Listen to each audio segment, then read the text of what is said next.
Item Number: SCP-089. Object Class: Euclid, see below.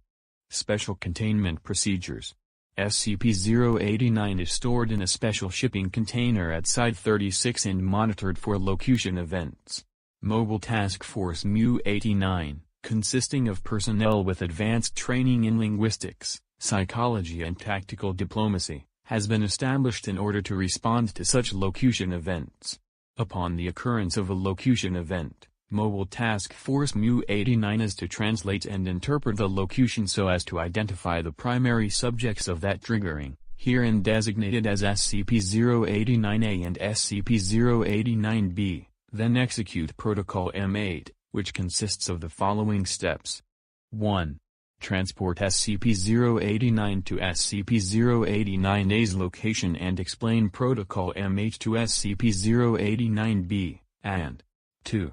At such time as SCP-089B is prepared to voluntarily execute Protocol M8, render to SCP-089B any assistance as SCP-089B may request in connection with SCP-089B performing the following actions: inserting SCP-089A into the cavity together with inflammable materials such as oiled wood or charcoal, then igniting them.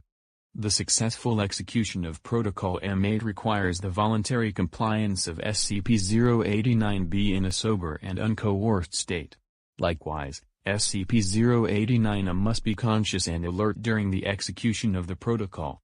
It is recommended that SCP-089B be restrained, although not sedated, following ignition so as to avoid interference with the completion of the protocol, as the process is extremely painful and fatal to SCP-089A. If SCP-089B refuses to voluntarily execute Protocol M8 in accordance with the aforementioned specifications, MTF Mu-89 is to explain the prospective consequences of failing to successfully complete the protocol and make every effort to persuade SCP-089B to cooperate. If MTF Mu-89's best efforts to so persuade SCP-089B are unsuccessful, SCP-089 is to be redesignated as Keter Class and Protocol M9 is to be executed. Reference Document 089-M9. The use of intimidation, threats or mind-altering drugs or intoxicants in an effort to affect SCP-089B's free will, and any attempt to complete Protocol M8 without SCP-089B's participation or voluntary cooperation, or otherwise other than as described, are strictly prohibited since these measures invalidate the attempted completion of the protocol and are known to intensify the severity of the attendant Type S event. It is also recommended, although not a required part of Protocol M8, to cause the execution of Step 2 of Protocol M8 to be accompanied by the sounding of horns and percussion instruments, as doing so may mask the sounds made by SCP-089 during the execution of the protocol. Upon a successful execution of Protocol M8, the related Type S event generally begins to abate within 7 hours.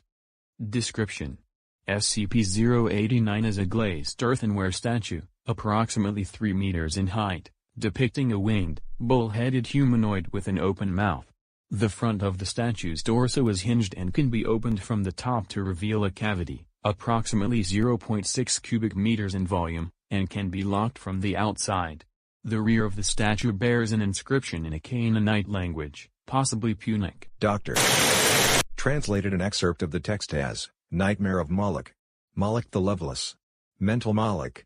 Moloch the Heavy Judger of Men. The statue dates from approximately the 2nd century BCE. On infrequent occasions, sometimes separated by periods in excess of a century, the statue speaks. The mechanism by which these sounds are made is not understood, and the mouth of the statue does not move.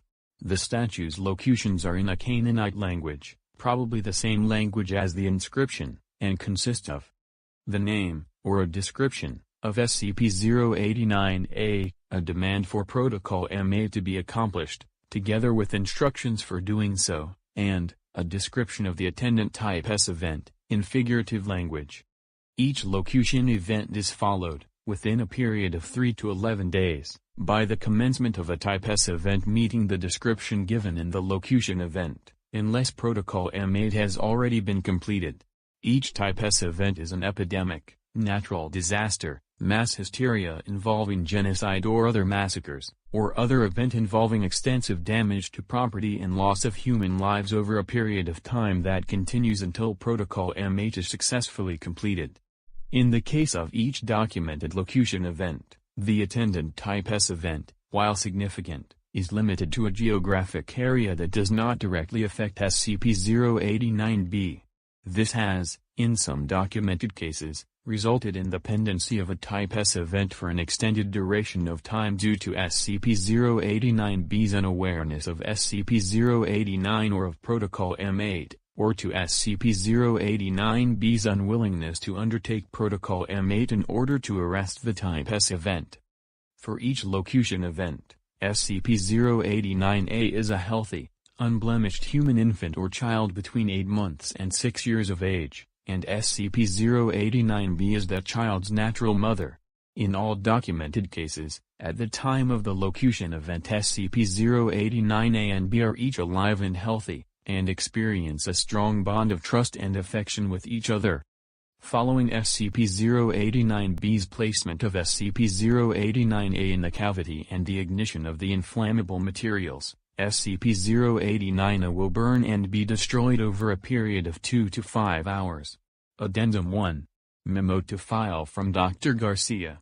While the role of SCP-089 in actually causing Type S events is unclear, experience has demonstrated that the prompt and precise application of Protocol M8 is effective in limiting the damage that they do. Dr. Patel has speculated that SCP-089 does not cause Type S events, but merely anticipates them and provides a means to mitigate their effects. Addendum 2. A partial list of documented Type S events that were terminated by means of Protocol M8, inclusive of documented completions of Protocol M8 that predate the Foundation's acquisition of custody of SCP-089, follows. Date of locution: March 21, 1788.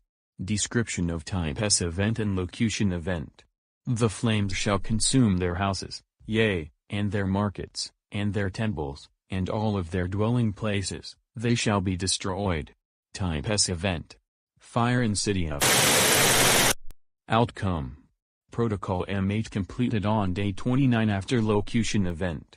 66% of city's buildings destroyed. Date of locution: December 2, 1850. Description of Type S event and locution event: The false prophet shall gather the multitude unto him, and cast them against the princes. They shall each of them be slain and their fields made barren. Type S event: Large-scale messianic-based peasant uprising in. Outcome: Protocol M8 completed on day 1363 after locution event. Massacres associated with the uprising and its suppression, and attendant agricultural collapse, account for at least million casualties. Date of locution: November 23, 1951. Description of Type S event and locution event: The earth shall tremble and the seas shall rise and be cast against the earth, and the mountain shall vomit fire, its voice shall be darkness and death. Type S event: Earthquake and volcanic eruption in. Outcome: Protocol M8 executed within 31 hours of locution event. Note: tsunami resulted although geological modules had anticipated that one would occur from a seismic event in that area. No fatalities. Date of locution: November 7, 1970. Description of Type S event and locution event: The rain shall scour the earth, and sweep away man, and his beasts, and all his works, the deluge shall take them all. Type S event: Cyclone in. Outcome: Protocol M8 executed on day 49 after locution event. Casualties from flooding, disease and starvation estimated at 1,000. Date of locution: April 4, 2000. Description of Type S event and locution event: Type S event. Outcome: Ongoing. Protocol M8 not yet executed.